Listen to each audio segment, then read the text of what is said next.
আসসালামু আলাইকুম ভিউয়ার্স, আশা করি সবাই ভালো আছেন। তো আজকে আমরা চলে এসেছি ইন্ডিয়ান ডাবল এন্ট্রি ভিসা প্রত্যাশীদের জন্য একটি বড় সুখবর নিয়ে।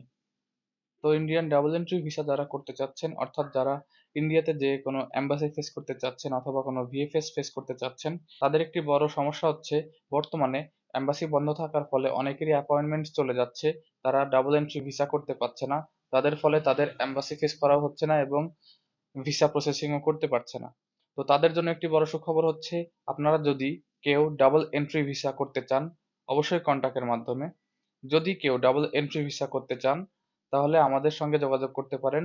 ডেসক্রিপশন বক্সে আমাদের ফেসবুক পেজের লিংক দেওয়া থাকবে, সেখানে যোগাযোগ করলে আমাদের সঙ্গে কথা বলতে পারবেন। আমি যার মাধ্যমে ডাবল এন্ট্রি ভিসা নিজে করেছিলাম, সেই এজেন্সিটা এই মুহূর্তে প্রতিদিন 10টা থেকে 15টা করে ফাইল ডাবল এন্ট্রির জন্য জমা দিতে পারছে নির্দিষ্ট চ্যানেলের মাধ্যমে। অর্থাৎ এই মুহূর্তে এম্বাসিতে যেহেতু কার্যক্রম শুরু হয়েছে সাময়িকভাবে, আপনারা সবাই জানেন, আংশিকভাবে তারা কার্যক্রম চালাচ্ছে। তবে আশা করা যাচ্ছে খুব দ্রুতই তারা পরিপূর্ণভাবে কার্যক্রম শুরু করবে, যেখানে আপনি মেডিকেল ভিসা এবং ডাবল এন্ট্রি ভিসা সরাসরি নর্মাল ভাবেই জমা দিতে পারবেন। সে সময় কারোর মাধ্যমে না করলেও আপনি ভিসা পাওয়ার একটা বড় সম্ভাবনা থাকবে। তবে এই মুহূর্তে যদি কেউ ডাবল এন্ট্রি ভিসা করতে চান, তাহলে আমাদের সঙ্গে যোগাযোগ করতে পারেন।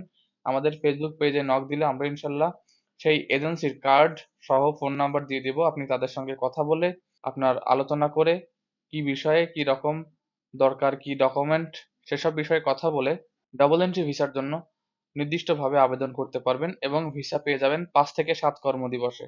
আমি আবারও বলছি, 5 থেকে 7 কর্মদিবসে ভিসা পাবেন। অর্থাৎ যারা 15 থেকে 20 তারিখের ভেতরে যাদের অ্যাপয়েন্টমেন্ট অথবা 10 তারিখের পরে যাদের অ্যাপয়েন্টমেন্ট, তারা এই মুহূর্তে যোগাযোগ করতে পারেন, তাদের ডাবল এন্ট্রি ভিসা করে দেওয়া যাবে। এক্ষেত্রে অগ্রাধিকার তারাই পাবে যাদের ইউরোপের দেশগুলোতে যাবে স্টুডেন্ট ভিসা নিয়ে। অর্থাৎ যাদের ওয়ার্ক পারমিট, তাদের থেকে স্টুডেন্ট ভিসা নিয়ে যারা যাবে, তাদের ডাবল এন্ট্রি ভিসা হওয়ার সম্ভাবনা একটু বেশি।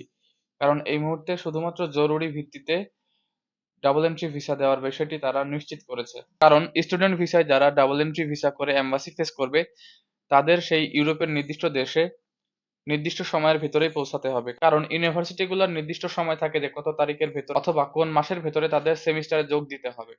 যার ফলে স্টুডেন্ট ভিসায় যারা ইউরোপ যেতে চাচ্ছেন, যাদের এম্বাসি ফেস করার জন্য ডাবল এন্ট্রি ভিসার প্রয়োজন, তারা এই মুহূর্তে অগ্রাধিকার ক্ষেত্রে মেডিকেল ভিসার পাশাপাশি তারাও ডাবল এন্ট্রি ভিসা পেতে পারেন। তবে মেডিকেল ভিসা এই মুহূর্তে সরাসরি এম্বাসিতে মেল যারা করতে পারছে তাদের ভিসাগুলো হচ্ছে। আপনি নর্মাল ভাবে কোনো এজেন্সির মাধ্যমে মেডিকেল ভিসা এই মুহূর্তে দিতে পারবেন না। শুধুমাত্র আপনার নিজের যোগ্যতায় আপনাকে মেল করতে হবে, নিজের মতো করে মেল করতে হবে। সেই মেলের যদি রিপ্লাই আসে তাহলে বুঝবেন যে আপনার ভিসা দিতে চাই। আর যদি মেলের রিপ্লাই না আসে তাহলে বুঝবেন যে আপনার ভিসা এই মুহূর্তে হবে না, পরবর্তীতে আবেদন করতে হবে। এক্ষেত্রে আপনার বারবার মেল না করাটাই ভালো, 1 বার অথবা 2 বার করতে পারেন। অতিরিক্ত মেল করলে তারা আপনাকে ইগনোর করতে পারে অথবা আপনার জন্য আরেকজন পেশেন্ট নিচে পড়ে যেতে পারে। তো এই বিষয়টি মাথায় রাখবেন। তো আশা করি বুঝতে পেরেছেন। পরবর্তী আপডেটের জন্য আমাদের সঙ্গে থাকুন। আল্লাহ হাফেজ।